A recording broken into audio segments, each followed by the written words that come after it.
So today I was sitting on my lazy ass and losing a lot of fitness, and I asked myself, why not sit and make my annual training plan?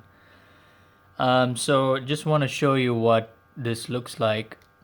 This is something I did even for last season. So just took the spreadsheet and recycled it, took out some of the information that was there from last year, and just changed it to what it's going to be for this year. So the sheet here is comprised of several columns of information. So right at the top, I say cycling season plan. The helicopter you're failing to plan is planning to fail. So with that in mind, I've got dates, months, week numbers all lined up at the top, and then my week typically here in UAE begins at on a Sunday. So I've got all the Sundays marked out for 52 weeks on the top.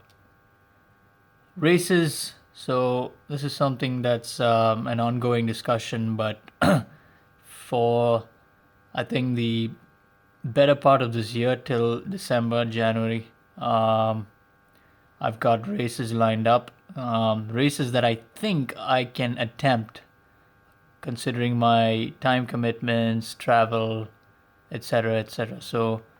Um, so I've got, for example, some team time trials, a duathlon. I've got an Alain cycling race, um, my Spinnies cycling race, Leva.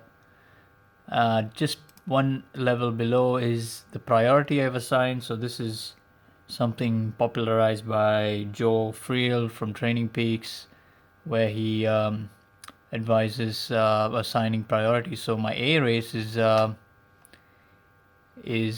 going to be these races that I've marked out here, um, and A races are typically where you want to peak your performance around. So typically about 2 weeks prior to the A race, you would be in a peak period, going through a peak specific trainings for that peak block, which would be preceded by a final build phase. So I've got Friel's periodization blocks called out here. So that's something that helps me correlate what that specific would be to Friel periods.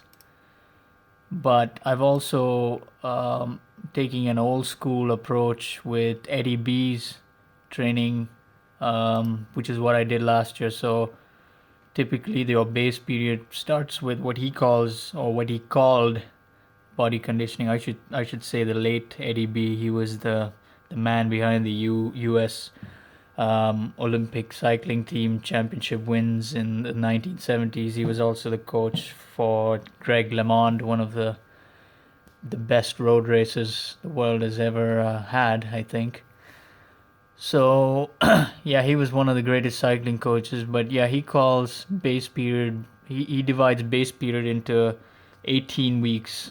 First 6 weeks being what he calls body conditioning, second 6 weeks for cycling conditioning, and the third 6 weeks he calls specialization. And in each of those periods or mesocycles, there would be typically anywhere from 4, 5 to up to 7 days of riding. For example, in the specialization period, you're pretty much married to your bike. You ride pretty much every day, and you're doing workouts to specialize yourself um, in the type of race you're going to do.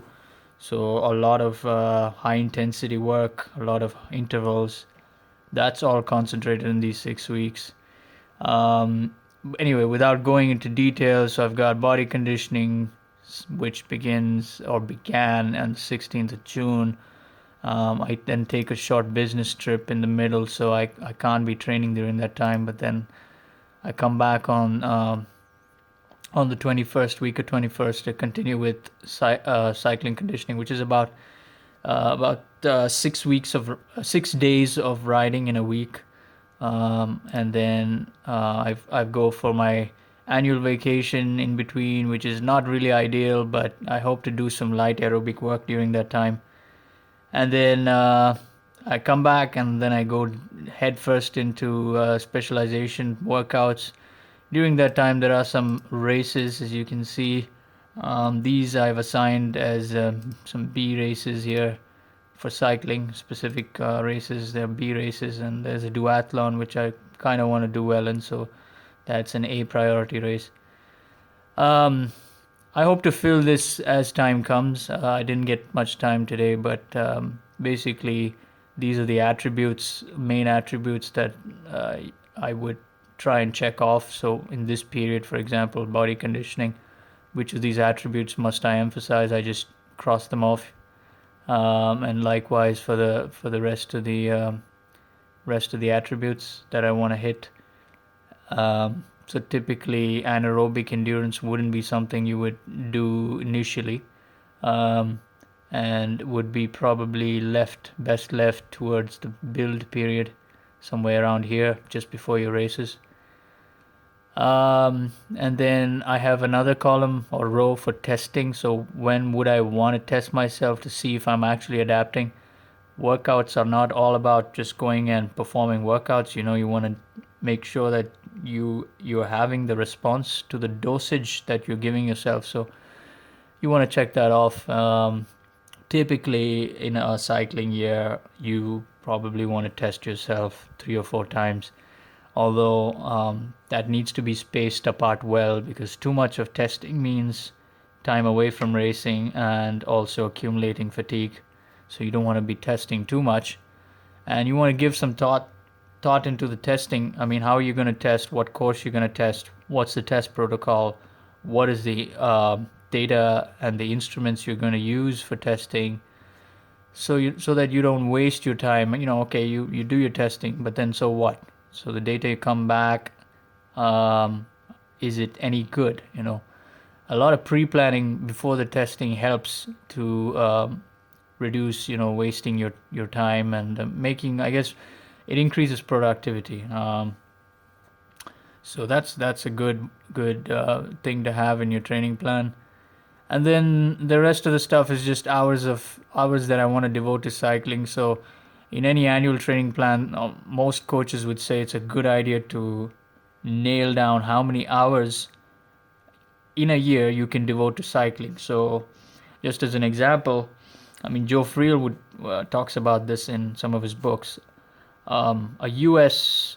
Professional cyclist would spend anywhere from 1,000 to 1,200 hours in a year. Um, Normal people with a 9 to 5 job can't do that. They would just break down because that's not their job. So those with a full-time job can go anywhere from, at the low end, about 250 hours per year to something exceeding 400. The most dedicated racers at a very very high level would try and target about 450 to 500 hours in a year.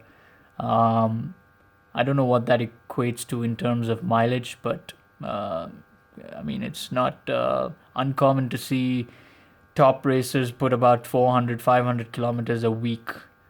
So I know what I'm capable of, because I not only have cycling, I have running, I also have a full-time job, I have to coach, etc., etc. So I have nailed down some numbers that I think I can hit for these blocks, and I just put them like so, and this is just something good to have graphically, just making some blocks to see how my training builds up, and then I take a recovery around every 3 weeks. I take a little recovery, a little load off my training. So yeah, that's pretty much it. That's what I did today, and I think it's a good idea for everyone to nail down their annual training plan at some point during the early base phase. Um, And then again, the main thing to highlight with that is failing to plan is planning to fail. So if you didn't have something like this, typically people would just choose a couple of races, and most of them haphazardly, and they would just go into a crash training, kind of like crash dieting, crash studies. Maybe 4 weeks before the race, they'll just wake up and say, "Oh, there's a race, I gotta go train," and they accumulate these huge volumes of training all in such a short time. And guess what happens? Their body just breaks down. So having something like this is constructive to you. It also helps stay away from overtraining, burnouts, and all the nasty things that come with training.